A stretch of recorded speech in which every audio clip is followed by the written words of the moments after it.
April 8th, 1943, 20000 feet above the Netherlands. The air is cold in the cockpit, frost clinging to the edges of the canopy as Ralph Hofer scans the turbulent skies. Below him, a landscape of smoke and fire stretches out across Europe.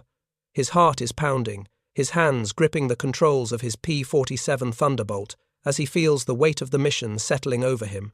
It's his first combat sortie, and everything is unfamiliar. The roar of the engine, the chaotic radio chatter, the knowledge that lives are on the line. He's nervous, but beneath the surface there's something else, a sense of exhilaration, a raw instinct that's never been trained, only felt. Hofer's a farm boy from Salem, Missouri, with no formal aviation training. He had learned to drive a tractor and shoot a rifle, but flying a fighter plane was a whole different beast. The war didn't care about his lack of experience. The 8th Air Force needed pilots, and Hofer was eager to prove he could handle the pressure. He hadn't planned to become a fighter pilot. He was just a farm boy looking for a way to contribute to the war effort. The military had given him a uniform and a new life, but the rest, the fighting, the killing that came from within. His first day in the cockpit had been overwhelming, the instruments and controls foreign to him. He barely knew how to land, let alone fight in the air. But here he was, climbing into the sky, leaving behind the fields and barns of Missouri for the chaos of the war. The mission ahead is simple: join the formation, fly cover for the bombers, and return home. Follow the orders. Stick with the group. But Ralph Hofer isn't thinking about the orders. He's thinking about the enemy fighters below, the ones that have been picking off American bombers for months. His instructors have drilled it into him. Stick with your formation, maintain discipline, and do not engage unless ordered. But Hofer, already feeling the surge of adrenaline, has other ideas. As the American formation flies steadily over the Netherlands, a small group of German fighters emerges on the horizon, closing in fast. The other pilots fall into position, maintaining their designated interval, staying in formation as they've been taught. But Hofer can't stay still. He's scanning the skies, watching as the enemy planes grow larger. They are just out of reach, their movements sharp and precise, like predators closing in on prey. The rules say to wait for them to come closer, to be patient. But Ralph doesn't wait. In a move that defies everything he's been taught, Hofer breaks from the formation. Without warning, he slams the throttle forward, diving toward the German fighters, ignoring the frantic radio calls from his squadron. He's diving into the chaos, into the storm. His P-47 roars as it descends, closing the distance with terrifying speed. His hands are steady, his focus sharp. Everything else fades away as he locks onto his target. His squadron mates watch in horror and disbelief as he breaks rank. They can't understand why he's doing it, why he's leaving them exposed, abandoning the mission plan. But Ralph doesn't care about their confusion. He doesn't care about the rules. This is his moment, his chance to prove himself, and he's going to take it. Hofer's eyes are locked on a German fighter, a sleek Messerschmitt Bf-109 slicing through the air like a predator. He follows the plane's every move, calculating the distance, the angle, the timing. Then he opens fire. The machine guns roar, and in an instant the enemy plane erupts in flames, spiraling downward toward the earth. Hofer has scored his first kill. For a moment there's silence in the cockpit. The roar of his guns fades away, replaced by the heavy beating of his heart. He's done it. The fear, the uncertainty, the nerves, they all disappear in an instant. This is what he's meant to do. But then the radio crackles to life, and his moment of triumph is interrupted by the angry voice of his squadron leader. "What the hell are you doing, Hofer?" Ralph doesn't respond. His gaze is fixed on the swirling chaos ahead, his mind already racing to the next target. He's been in the air for less than an hour, but in that time something has shifted inside him. He is no longer just a farm boy from Missouri. He is a fighter pilot, and the rules that governed the skies mean nothing to him. The radio continues to crackle with orders, warnings, and confusion. But Ralph is already lost in the battle. He can feel the adrenaline coursing through his veins, the heat of combat pushing him forward. He's not thinking about the consequences, he's thinking about the next kill, the next enemy plane that needs to be brought down. His mind is singular in purpose: destroy, survive, and make his mark. As the dogfight intensifies, Hofer continues to break every rule. He flies too low, too fast, too wild. He dives, climbs, and swerves through the sky, weaving between enemy planes as if he's one with the aircraft. He doesn't wait for the perfect shot or adhere to any tactical protocol. He is in the moment, acting on instinct. And in this moment, his instincts are unmatched. By the time the mission ends, Ralph Hofer has scored 2 more kills, each one more daring than the last. He's flown with reckless abandon, disobeying every order, every instruction, and when he returns to base, it's with a mix of pride and dread. Pride for the kills he's secured, dread for the reprimand he knows is coming. The other pilots are still in awe of his performance, some of them shocked, others thrilled by the spectacle of it all. But the squadron commanders are less impressed. They see the kill count, the reports of Hofer's wild flying, and they know it's a problem. Rules and discipline are the backbone of a successful air force, and Hofer's behavior threatens that order. But Ralph Hofer doesn't care about their reprimands. In his mind, he's proven something more important than military protocol. He's proven that instinct, not rules, can win battles. He's proven that a farm boy from Missouri can step into the cockpit of a fighter plane and take on the Luftwaffe without hesitation. For the rest of the 8th Air Force, Ralph Kid Hofer is now a name they can't ignore. Some will say he's a hero, others will call him a loose cannon. But one thing is certain, he's made a name for himself, and the rules of war will never be the same for him again. June 12, 1943. 22000 feet over France. The sky is a kaleidoscope of smoke trails and flashing gunfire. Ralph Hofer's P-47 Thunderbolt shakes violently as it plunges into another combat mission. This time the enemy is closer, more dangerous.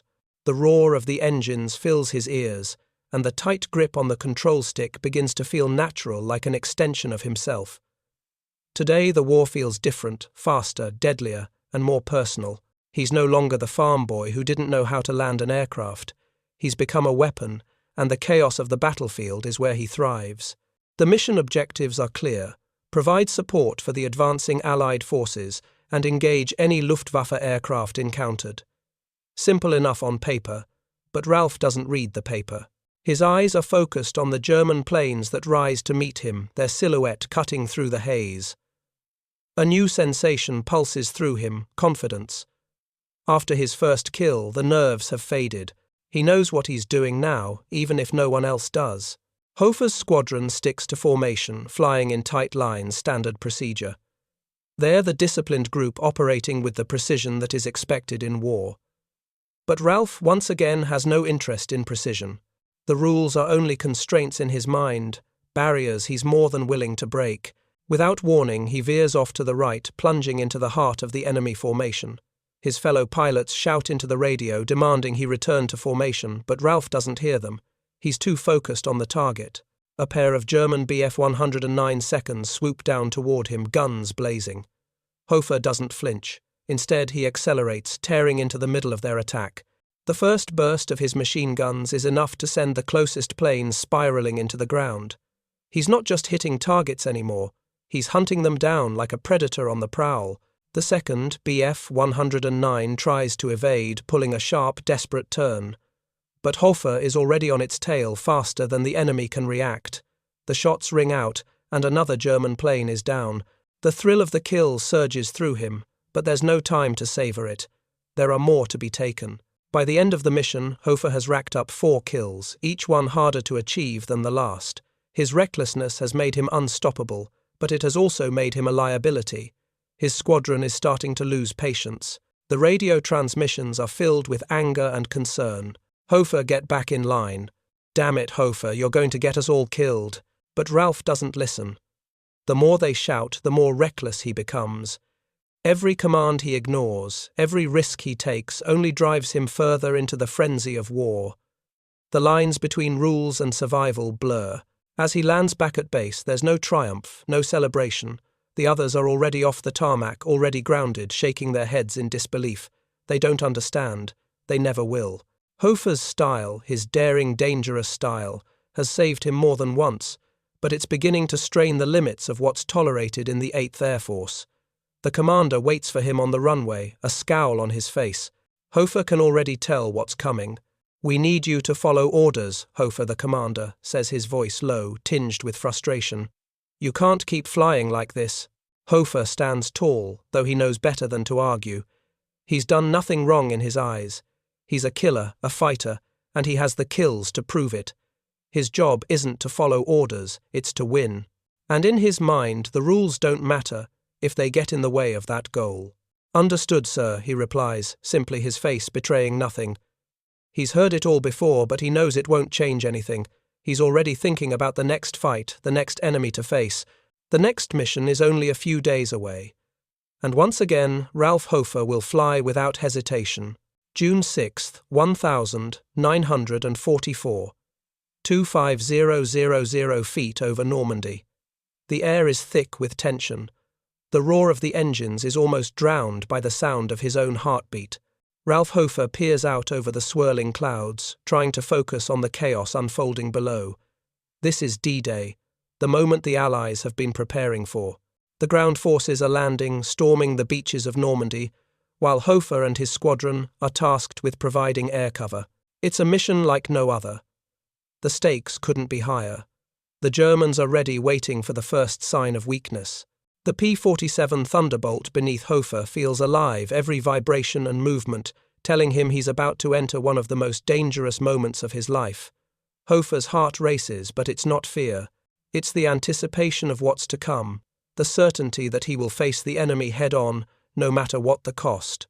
The bombers and their escorts have already launched, and the enemy fighters are poised to strike. Hofer is in the middle of it all, his P-47 slicing through the sky. The formation of American fighters holds steady, but for Hofer, holding steady isn't an option. He scans the skies for any sign of danger, watching for the first flashes of enemy aircraft. A formation of German fighters appears in the distance, closing the gap with alarming speed. The other pilots in his squadron tighten their formations, responding to the orders from the command center. They know the drill: stay together, follow the leader, and maintain a tight perimeter. But Ralph Hofer doesn't follow the drill. He never does. The German fighters are fast, almost too fast. They dive toward the American fighters, guns blazing. Hofer feels the sudden surge of adrenaline, the familiar twinge of excitement in his chest. This is what he's trained for.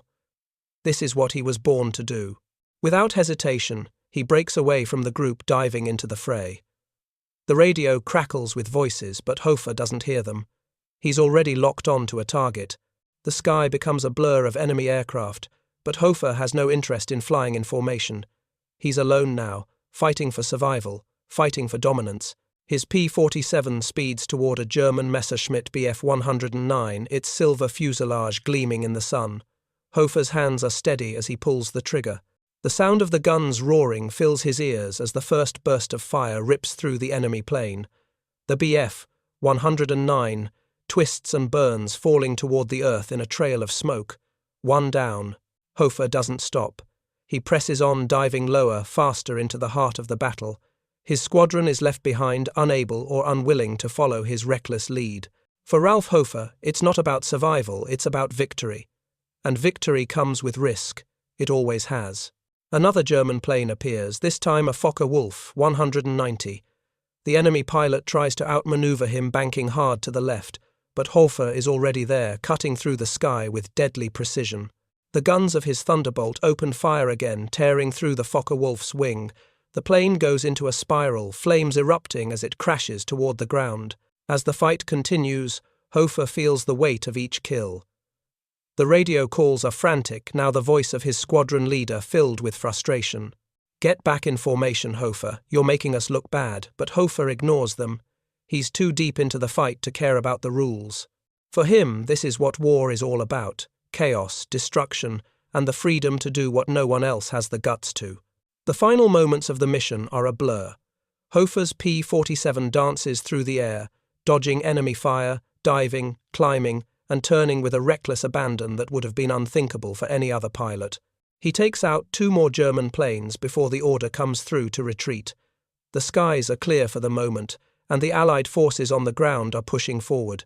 Hofer's part in the mission is over. As he flies back to base, the gravity of the day begins to settle in. The invasion is underway. The Allies are winning. But Ralph Hofer isn't thinking about the victory, he's thinking about the next mission, the next enemy to take down. His survival against all odds is a testament to his skill, but also to his refusal to follow the rules. He's broken every protocol, every regulation, and yet somehow he's come out on top.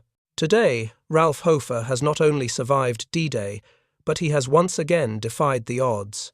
When he lands, the usual silence hangs in the air.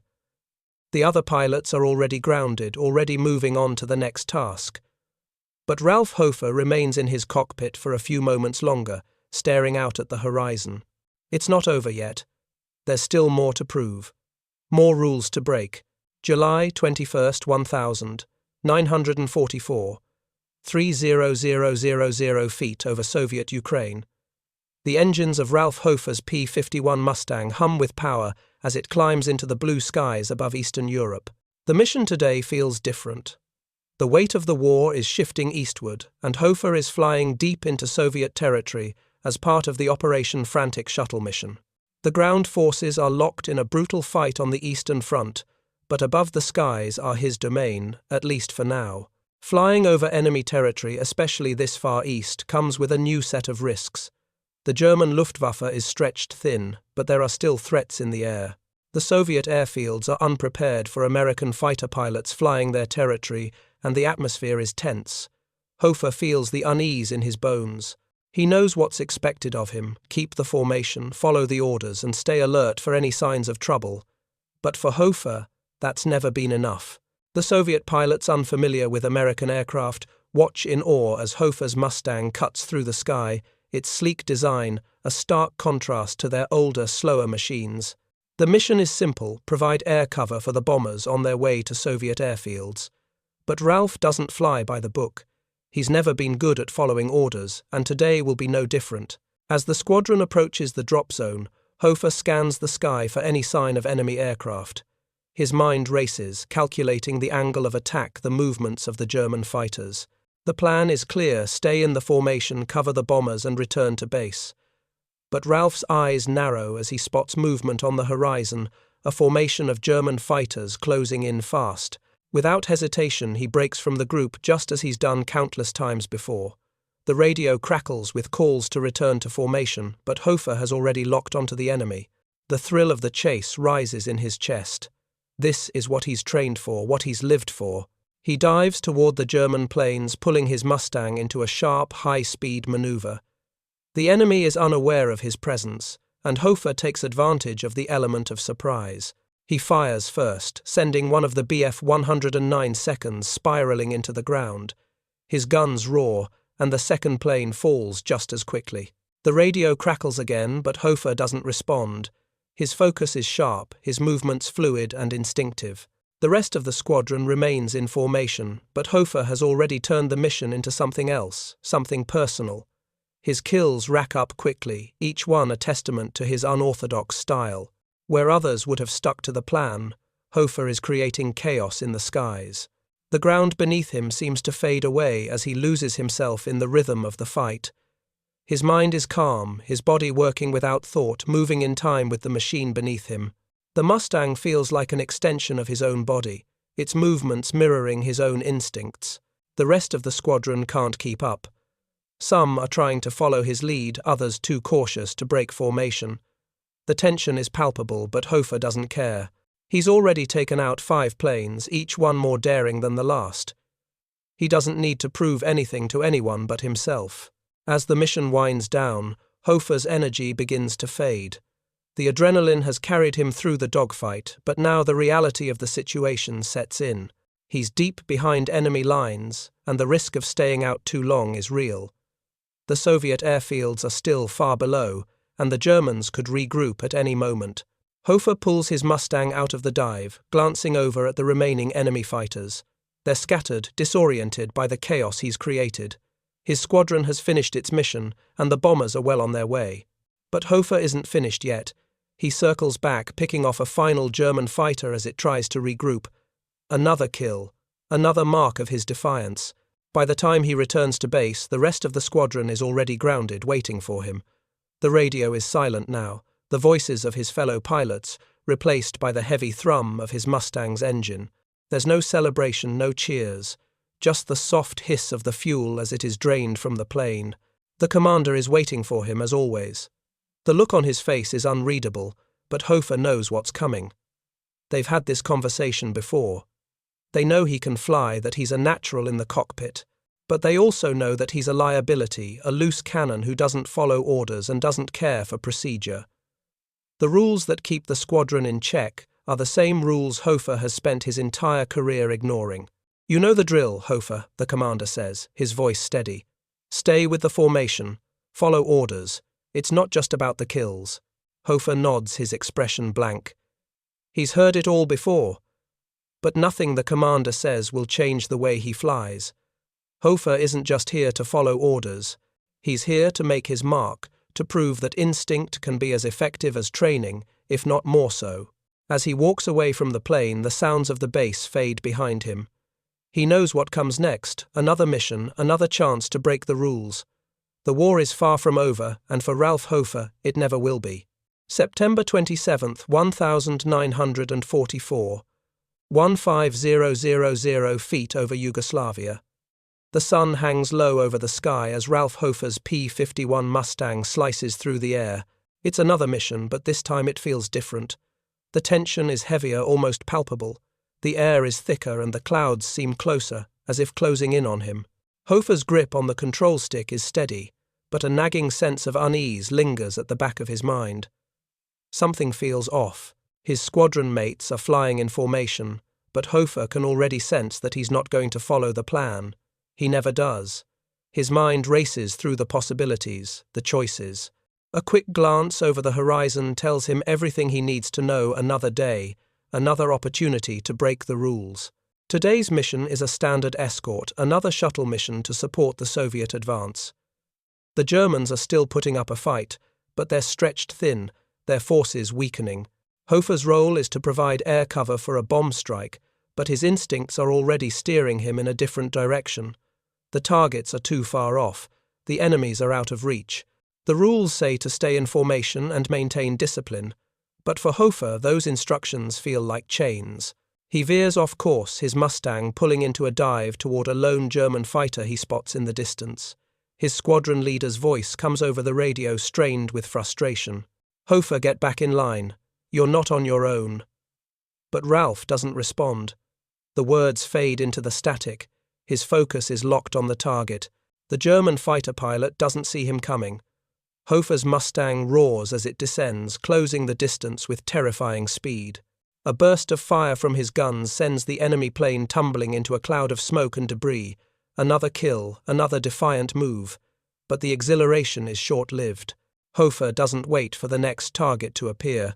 He pulls his plane into a climb, seeking out the next confrontation. But as Hofer rises into the sky, the battle around him begins to shift. The familiar hum of his engine seems distant now, replaced by an eerie silence. The radio calls become faint, the chatter too distant to understand. He glances around, scanning the horizon, but something isn't right. The skies are too clear. The mission should be over, but Hofer doesn't feel like he's finished yet. Suddenly, a German fighter appears behind him, its guns blazing. Hofer doesn't see it coming. A burst of enemy fire rips into his Mustang, the impact sending shockwaves through the airframe. His controls shudder, and the Mustang lurches. For a brief moment, time slows. Hofer tries to regain control, but the damage is too severe. The plane is spiraling. The ground rushes up toward him, and the engine sputters in protest. A flash of smoke and fire. The Mustang tumbles downward, the last sounds coming from the radio as his squadron leader calls out to him, desperate for a response. But there is no response. There is only the deafening silence of the falling plane. When the wreckage is recovered, Hofer's body is found, still strapped into the seat, the cockpit, a twisted mess of metal. The investigation into his death is a murky affair. Some say it was a mechanical failure, the damage from enemy fire too great for the Mustang to handle. Others claim that he was shot down, his engine destroyed by the German fighter that had taken him by surprise. Whatever the cause, Ralph Hofer's life was cut short. But the mystery doesn't end there. Years later, historian Troy White begins to piece together the truth. Using newly declassified German and Yugoslav military records, White uncovers the details of Hofer's final moments. The story is tragic, but not entirely unexpected. A man who had lived by his own rules had finally met the consequences of living outside the boundaries. There's no definitive answer as to whether it was a mechanical failure, enemy fire, or simply the toll of Hofer's reckless style that led to his demise. But the fact remains, Ralph Hofer, the farm boy from Salem, Missouri, who had defied every expectation, had died in the skies of Yugoslavia. The war didn't end for Hofer as it had for so many others. He didn't go down as a statistic, a footnote in history. His death wasn't heroic, it was a result of the very thing that made him legendary, his refusal to follow the rules. In the end, it was this very disregard for discipline that ultimately led to his tragic end. The impact of Hofer's death reverberates through the 8th Air Force, through the pilots who flew with him and the commanders who had tried to control him. They all knew who Ralph Hofer was, and in their own ways they would never forget him. His story, full of contradictions, is one that remains tangled in mystery. Was he a hero, a maverick who defied the odds, or was he simply a man too reckless for his own good who paid the price for living on the edge? The answers will never be fully known, but one thing is certain: Ralph Kid Hofer is a name that will never be forgotten. His rule-breaking tactics may have been reckless, but they made him one of the deadliest and most feared pilots in the skies. And though his life was brief, the legacy of his daring, defiant nature lives on.